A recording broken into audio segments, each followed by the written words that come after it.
Good evening all of you. నమస్తే, సత్ శ్రీకాల్. ఎవరు చెప్తారు? సిక్కులు చెప్తారా? Okay, praise the lord. అస్సలాము అలైకుం. రైట్, చూడండి ఎన్ని విషెస్ ఉన్నాయి మనకి. చాలా హ్యాపీగా ఉంది కదా ఇలా చెప్పుకోవడం వల్ల. ఇది మనకే సొంతం, భారతదేశం. రైట్, నేను ముందుగా పైవాడి పేరుతో ప్రారంభిస్తాను. ఎవరి పేరుతో చెప్పండమ్మా, చెప్పండి. ఎవరు పైవాడు? విన్నారు ఎప్పుడైనా పేరు పైవాడు? నువ్వు ఎక్కడైనా తప్పించుకోగలవు, కానీ ఎక్కడ తప్పించుకోలేవు. ఎవరు చూడకుండా నువ్వు ఏదైనా చేయవచ్చు, అంటే పైవాడు చూడకుండా ఏదైనా చేయగలవా? ఎవడా పైవాడు? ఆ పైవాడే మన సృష్టికర్త. చెప్పండి, మనందరి సృష్టికర్త. అతని పేరుతో నేను ప్రారంభిస్తున్నాను. Okay, right. అలాగే ఇక్కడ మన పెద్దలు యాక్చువల్గా ఉండాలి, వస్తారు.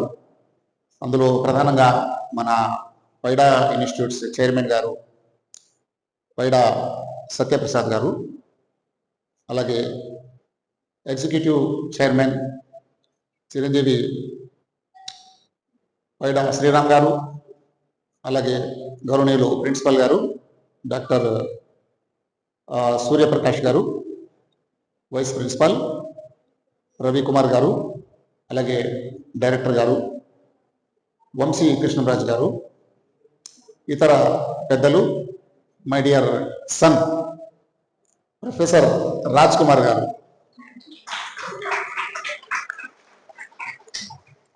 అదేవిధంగా స్టేజ్ని అలంకరించినటువంటి Sajjan Samaj international office bearers పెద్దలు, అలాగే ఈరోజు మహిళా దినోత్సవం సందర్భంగా ఇక్కడ హాజరైనటువంటి పిన్న వయస్కులైన మహిళలు. ఏ మహిళలు? పిన్న వయస్కులైన మహిళలు. మీ అందరు కూడా మరోసారి నమస్కారాలు.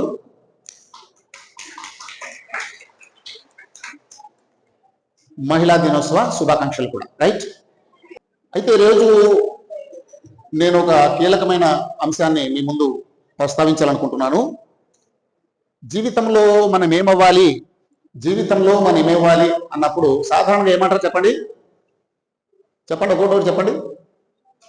డాక్టర్ అవ్వాలి అంటారా అనరా? ఇంకేమవ్వాలి? ఇంజనీర్ అవ్వాలి, ఇంకా టీచర్ అవ్వాలి, ఐఏఎస్ అవ్వాలి, ఐపీఎస్ అవ్వాలి, పొలిటీషియన్ అవ్వాలి అంటారా? సైంటిస్ట్ అవ్వాలి. రైట్, వీటన్నిటికంటే ప్రధానంగా ఒకటి అవ్వాలి. అది ముందు మనం అవుతే ఆ తర్వాత మనం ఏమైనా కూడా మన గౌరవ మర్యాద ఉంటుంది. ఓకేనా? అది కానీ లేకుండా మీరు ఐఏఎస్ అయినా, ఐపీఎస్ అయినా, సైంటిస్ట్ అయినా, పొలిటీషియన్ అయినా, బిజినెస్ మ్యాన్ అయినా, మీరు జాబ్ సీకర్ కాదు, జాబ్ గీవర్ అయినా ప్రయోజనం ఉండదు. అది కానీ అవ్వకపోతే ఏంటో అది తెలుసుకోవాలా వద్దా? దాన్ని, అది ఇంపార్టెంటే కదా. అదేంటి తెలుసండి? మనీషి అవ్వాలి. ఏమవ్వాలి? మనీషి, నాట్ మనీషి. నీకేం పెట్టాలి? దీర్ఘం పెట్టాలి. ఏమవ్వాలి? మనీషి. మీరు గూగుల్లో ఎప్పుడైనా సరదాగా మనీషికి మధ్య తేడా ఏంటి, ఓకే, మీరు తర్వాత ఖాళీ ఉన్నప్పుడు చూడండి. చాలా డీటెయిల్ ఉంటుంది. అంత డీటెయిల్ నేను ఇప్పుడు మీకు ఇక్కడ ఇవ్వలేను. రైట్, కానీ చాలా పెద్ద డిఫరెన్స్ ఉంది మనిషికి ఎవరి మధ్య. మనీషి, ఓకే, రెండు పదాలు మీరు జ్ఞాపకం పెట్టుకోవాలి. సో మనిషి అని అంటున్నా కదా. ఇప్పుడు మనిషి కాకుండా మనం ఒకవేళ అంటే మనిషి అన్నప్పుడు ఏమవుతుంది? నేను ఆనందంగా ఉంటూ ఎదటి వారిని ఆనందంగా ఉంచేవాడు, తాను ఆనందంగా ఉంటూ ఎదటి వారికి ఆనందంగా ఉంచేవాడు ఎవరు చెప్పండి? మనీషి. ఓకే, జ్ఞానం కలిగి ఉండేవాడు మనిషి, వివేచన కలిగి ఉండేవాడు మనీషి. జ్ఞానం వేరు, వివేచన వేరు, రైట్. అలాగే భావోద్వేగాలు కలిగి ఉండేవాడు మనిషి. చెప్పండి, భావోద్వేగాలు కలిగి ఉండేవాడు అంటే ఏదైనా జరిగితే సీరియస్ అవటం, కోపం రావటం, కేకలేయటం, ఇవన్నీ కూడా ఎమోషన్స్ ఉంటాయి కదా. ఇలా ఉండేవాడిని ఏమంటారు? వాటిపై అదుపు కలిగి ఉండేవాడు మనీషి. ఇది చాలా ఇంపార్టెంట్ అమ్మా, మీరు తెలుసుకోవాలరా. ఎందుకంటే మీరు తెలుసుకోవాలి ముఖ్యంగా. ఎందుకు అంటున్నానంటే, నేను ఈ దేశ భవిష్యత్తు ఎవరి చేతిలో ఉంది? మీ చేతిలో ఉంది, మీ చేతిలో ఉంది. చెప్పండి, మా చేతిలో ఉంది. గర్వంగా చెప్పండి, ఈ దేశ భవిష్యత్తు ఎవరి చేతిలో ఉంది? మా చేతిలో ఉంది. మేము ఈ దేశానికి వారసులం కాబోతున్నాం. అర్థం కదా? పెద్ద విషయమా. మీరే వారసులు అవుతారు. రేపు బిజినెస్ సెక్టార్లో మీరు వెళ్తారు, పొలిటికల్ సెక్టార్లో మీరు ఉంటారు, సైన్స్ అండ్ టెక్నాలజీ సెక్టార్లో మీరు ఉంటారు. మొత్తం ఇదంతా ఈ దేశం యొక్క పగ్గాల్ని, సొసైటీని నడిపేది ఎవరు? కుటుంబాన్ని నడిపేది ఎవరు? చెప్పండి, మీరు. అది కాబట్టి ఒక రకంగా చెప్పాలంటే, ఒక కారుకి డ్రైవరు తన డ్రైవింగ్లో స్కిల్డ్ అయి ఉండాలా వద్దా? చెప్పండి. అతను స్కిల్డ్ అయ్యి లేడనుకోండి డ్రైవింగ్లో, నష్టం ఎవరు? చెప్పండి, అతనికి నష్టమా, అతనితో పాటు కారులో ఉన్న వాళ్ళకి కూడా నష్టమా? కదా. అలాగే ఈ దేశాన్ని నడపబోయేటువంటి మీరు స్కిల్డ్ అయి ఉండాలా వద్దా? లేకపోతే ఎవరికి ప్రమాదం? మీకే ప్రమాదం కాదు, మొత్తం మీతో పాటు ఉన్న వాళ్ళందరూ కూడా ప్రమాదమే. కాబట్టి మేము మనిషిగా కాదు మేము ఉండవలసింది, మనిషిగా ఎదగాలి. మీరు కమాండ్ ఇవ్వండి, మైండ్ కమాండ్ ఇవ్వండి. ఏం లేదు, నేను మనిషిగా ఉన్నాను, ఇప్పుడు ఏమవ్వాలి? మనిషిగా మారాలి అనేది మీరు అనుకోండి. జస్ట్ ఎప్పుడైతే మీరు ఆ సజెషన్ మీరు ఇస్తారో, సబ్కాన్షియస్ మైండ్లో ఆ విషయం వెళ్ళిన తర్వాత అది మిమ్మల్ని ఆపరేట్ చేస్తుంది, రైట్. ఇప్పుడు కొన్ని విషయాలు నేను చెప్తాను. ఇప్పుడు మన సొసైటీలో చూడండి, ఆ క్వాలిటీస్ చూసినప్పుడు మిడిల్ క్వాలిటీ ఇది అంటాం. ఏ క్వాలిటీ? పెద్ద బాగలేదు, అలాగనే పెద్ద చెడ్డగా కూడా లేదు, ఎలాగుంది? మిడిల్గా ఉంది. ఇది ఒక స్టేట్, ఓకేనా? చాలా బాగుంది, ఓకేనా? అది కాస్త అపరా లోయరా? అది మిడిల్ కంటే ఏంటి? బాగుంది. అప్పర్ కదా, బాగాలేదు. చెప్పండి ఏంటది? మిడిల్కి లోయర్ కదా. మిడిల్, హై, లో. ఎన్ని స్టేట్లోనే చెప్పండి? మిడిల్, హై, లో. అది ఎందులో కావచ్చు? మీ డ్రెస్లో కావచ్చు. డ్రెస్ ఎలా ఉంది? యావరేజ్ అన్నారు. బాగాలేదు, చాలా బాగుంది. ఎన్ని? 3 ఉన్నాయి లేవా? ఏదైనా కావచ్చు, మీ ఫెసిలిటీస్, మీ ఇంట్లో ఫెసిలిటీస్ కావచ్చు, కారు కావచ్చు, మీ సెల్ ఫోన్ కావచ్చు, ఏదైనా కావచ్చు. ఈ 3 స్టేట్స్లో ఏదైనా సరే ఉంటుంది, ఓకేనా? అందులో మనకు నచ్చే స్టేట్ ఏంటి చెప్పండి? మూడిట్లో చెప్పండి, అందరు చెప్పండి. హై చెప్పండి, అందరు చెప్పండి. హై, హై క్వాలిటీ కదా. ఇది అన్ని వస్తువుల విషయంలో మనం చెప్పుకున్నాం. ఇప్పుడు మనిషి విషయంలో ఎవరు మిడిల్ మ్యాన్? ఎవరు లోవర్గా ఉండేటువంటి మ్యాన్? ఎవరు హైగా ఉండేటువంటి పర్సన్? ఎవరు? Okay, middle person, lower personality అనండి, పర్సనాలిటీ అనండి, middle personality, lower personality and higher personality. తెలుసుకోవాలి వద్దా? ఈ సబ్జెక్ట్ మనకు అవసరం కదా, చెప్పండి రా. అది అంటే అవసరమా, బాగా అవసరమా? ఓకేనా, బాగా అవసరం. ఇప్పుడు మనం ఎలాగ కాల్కులేట్ చేసుకోవాలి? ఇప్పుడు నేను కాల్కులేట్ చేసుకోవాలి. ఇప్పుడు నేను నా పర్సనాలిటీ, నా వ్యక్తిత్వం మిడిల్గా ఉందా, నా పర్సనాలిటీ లోయర్గా ఉందా, నా పర్సనాలిటీ హయ్యర్గా ఉందా? తెలుసుకోలేదా? ఇప్పుడు నేను కొన్ని క్వశ్చన్స్ అడుగుతాను, మీరే ఆన్సర్ చెప్తాను, ఓకేనండి? ఒక వ్యక్తి ఉన్నాడు, అతడు తను మాత్రమే ప్రయోజనాలు పొందుతున్నాడు, ఇతరులకు ఏ రకమైనటువంటి మేలు చేయటం లేదు. తను మాత్రం చాలా బాగున్నాడు, ఇతరులు మాత్రం ఎలాంటి మేలు చేయటం లేదు. ఓకే, ఆ వ్యక్తి ఏ పొజిషన్ ఇస్తారు మీరు ఈ మూడిట్లో? యావరేజ్. ఓకే, కరెక్టేనమ్మా? మరొక వ్యక్తి ఉన్నాడు, తాను బాగున్నాడు, తన వ్యవహారాలన్నీ చక్కగా చూసుకుంటున్నాడు, కానీ ఇతరులకు ఇబ్బంది పెడుతున్నాడు, ఇతరుల్ని నష్టపరుస్తున్నాడు. అతను ఏమంటారు? ఏ పర్సనాలిటీ? లోవర్ పర్సనాలిటీ, చీప్ కదా. ఓకే, మరో వ్యక్తి ఉన్నాడు, తాను బాగున్నాడు, చక్కగా ఉన్నాడు, తన స్టడీస్, తన ఎడ్యుకేషన్, కెరీర్, ఓకే, అతని కండక్ట్ బాగుంది, ప్రవర్తన బాగుంది. అతడు బాగుండడమే కాకుండా తన చుట్టూ ఉన్నటువంటి చెడ్డవాళ్ళని కూడా మంచి వాళ్ళని మారుస్తున్నాడు. ఎక్కడ ఉన్నట్టు హై. ఇప్పుడు మిమ్మల్ని మీరు ప్రశ్నించుకోండి, ఎక్కడ ఉన్నారు? నాకు చెప్పొద్దు, మీరు మనసులో అనుకోండి. ఓకేనా?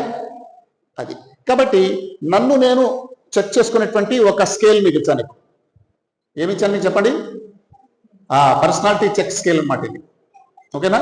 మీ వ్యక్తిత్వాన్ని మీరు బేరీజు వేసుకునే ఒక చిన్న స్కేల్ ఇది. ప్రతిరోజు ఉదయాన్నే మీరు లేచినప్పుడు స్కేల్ ప్రకారంగా మీరు ఆలోచిస్తుండాలి.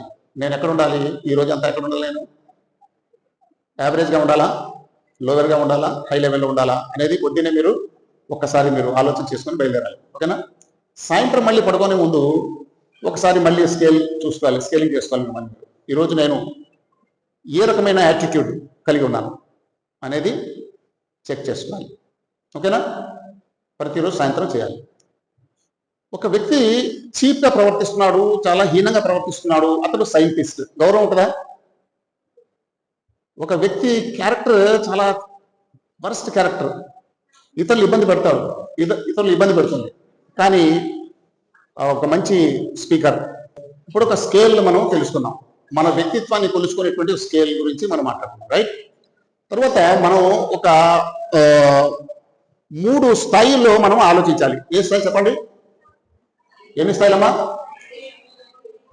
అది అయిపోయింది. ఇప్పుడు స్కేల్ మీకు ఇచ్చేసే అది. అలా కాకుండా 3 ఆస్పెక్ట్స్ లో మనం చెక్ చేసుకోవాలి. 3 ఆస్పెక్ట్ వేరే విషయం చెప్తున్నాను, వేరేది. ఓకేనా?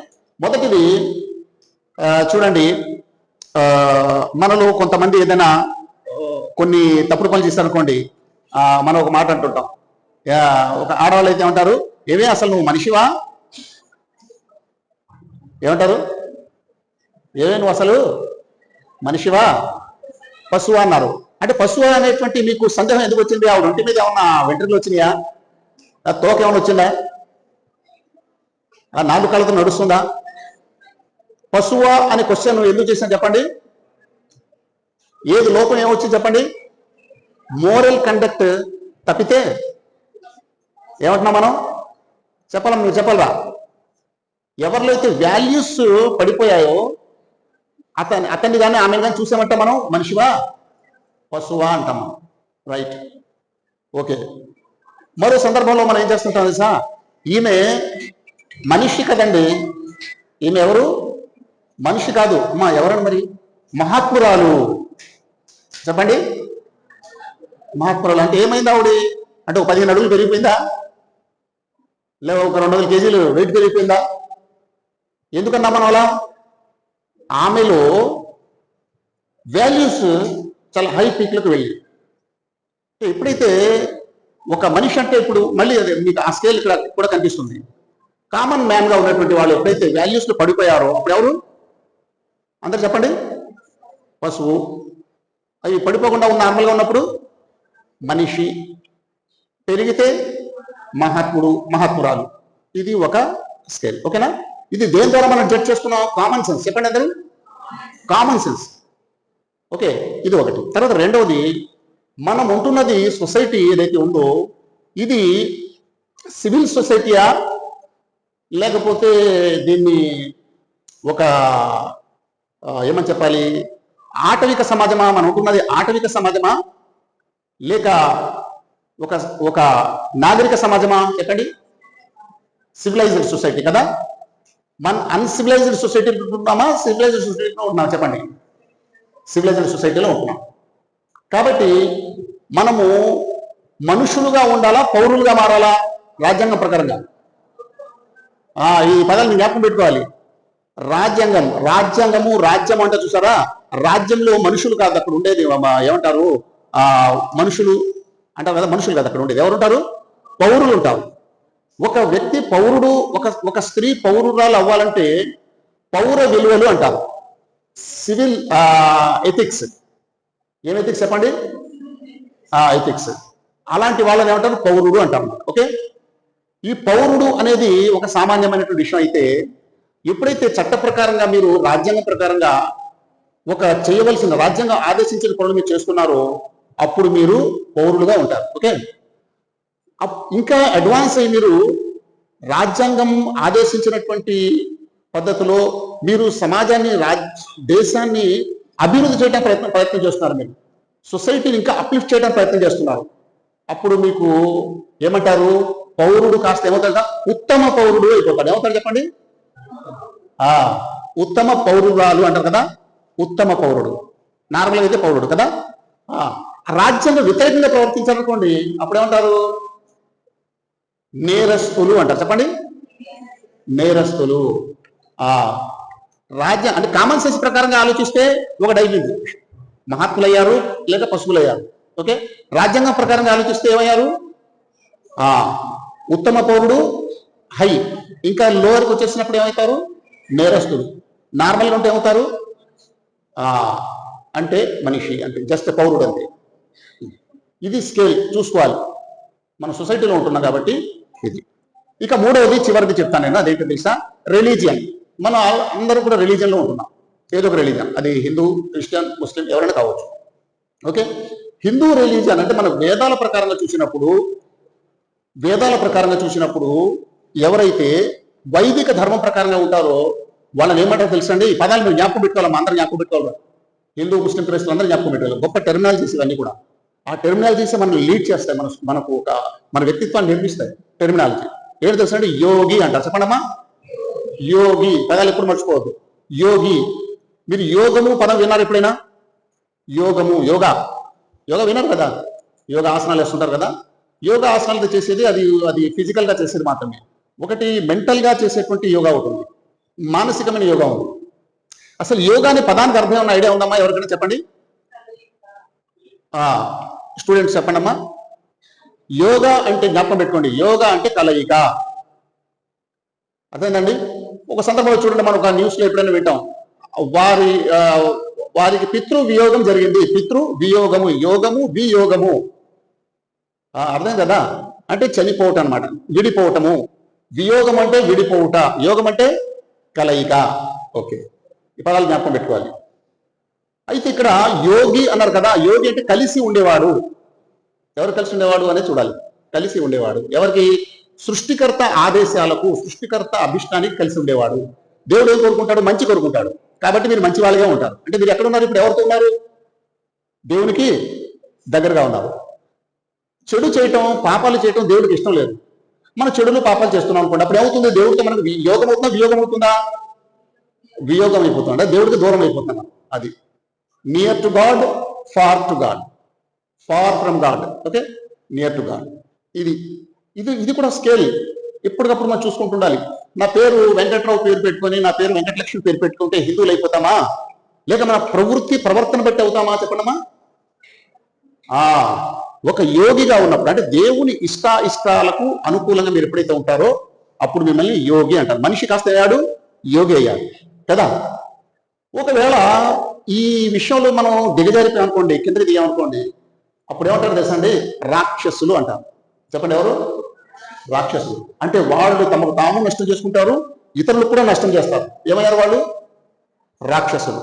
ఓకే, ఇది ఒక స్టాండర్డ్. అలాగే ఒక క్రిస్టియన్ అనుకోండి, క్రిస్టియన్ అయితే విశ్వాసి అవిశ్వాసి అంటారా లేదా? ఎప్పుడు విశ్వాసిగా ఉంటాడు ఒక క్రిస్టియన్? క్రైస్తవులు ఎప్పుడు విశ్వాసిగా ఉంటుంది చెప్పండి? దేవుని ఆజ్ఞలను అనుసరిస్తూ, అంటే పర్సనల్ లైఫ్లో మొరాలిటీ, కలెక్టివ్ లైఫ్లో హ్యుమానిటీ. ఓకేనా? ఇక డిఫరెంట్ గ్రూప్స్ ఉండేటువంటి లైఫ్లో ఏంటంటే యూనిటీ. 3 వాల్యూస్ జ్ఞాపకం పెట్టుకోండి. చెప్పండి, మొరాలిటీ. అందరు చెప్పాలి, చెప్పరా? Morality, humanity, unity. ఈ 3 వాల్యూస్ ఎప్పుడైతే కలిగి ఉంటారో అప్పుడు ఏమవుతారు? ఆటోమేటిక్గా మీరు దేవుడికి దగ్గరగా ఉంటారు. ఈ వాల్యూస్ ఎప్పుడైతే వదిలేస్తామో మనం అవిశ్వాసి అనే కండిషన్లో వచ్చేస్తాం. అదే ఒక ముస్లిం అయినా కూడా ఏమవుతుంది? ఏమవుతుందండి? ముస్లిం అని ఒక నార్మల్ స్టేట్. ముస్లిం అంటే సబ్మిటెడ్ వన్, రైట్? దేవుడిని సమర్పించుకున్నవాడు. ఎప్పుడైతే అతడు ధర్మబద్ధంగా జీవితం గడుపుతాడో మోమిన్ అవుతాడు. చెప్పండి, పదం చెప్పండి. మోమిన్. అరబిక్ లో మోమిన్ అంటే విశ్వాసం. ఒకవేళ ఎప్పుడైతే ధర్మాన్ని తప్పుతాడో అతడు ఏమవుతాడు తెలుసా? కాఫిర్ అవుతాడు. చెప్పండి, పదం చెప్పండి. కాఫిర్ అంటే తిరస్కారి, ధర్మధిక్కారి. అది ఇప్పుడు మీ కంప్లీట్ మీకు ఒక స్కేల్ ఇచ్చాను. ఈ స్కేల్ మీరు మాటి మాటికి మననం చేసుకోండి, మీరు దృష్టి ఉంచుకోండి. మీరు నార్మల్ కండిషన్లో ఉన్నారా, మీ పర్సనాలిటీ పరంగా మీరు హై పొజిషన్లో ఉన్నారా, ఇక లోవెల్కి దిగజారుతున్నారా అన్నది మీరు ఎప్పటికప్పుడు వేరు చేసుకుంటూ మీరు ముందుకు సాగాలి. అల్టిమేట్గా ఈరోజు మహిళా దినోత్సవం సందర్భంగా మీ అందరితో కలిసినందుకు, ఈ ఆపర్చునిటీ మాకు ఇచ్చినటువంటి మన పైడా ఇన్స్టిట్యూట్స్ వారికి నేను సజ్జన్ సమాజ్ ఇంటర్నేషనల్ తరఫున అభినందనలు తెలియజేస్తున్నాను, వారి కృతజ్ఞతలు తెలియజేస్తున్నాను. అలాగే ఈ కార్యక్రమంలో వచ్చి మీరు ఈ విషయాలన్నీ విన్నందుకు మీకు ప్రత్యేకంగా నేను ధన్యవాదాలు తెలియజేస్తున్నాను. జై హింద్, భారత్ మాతాకి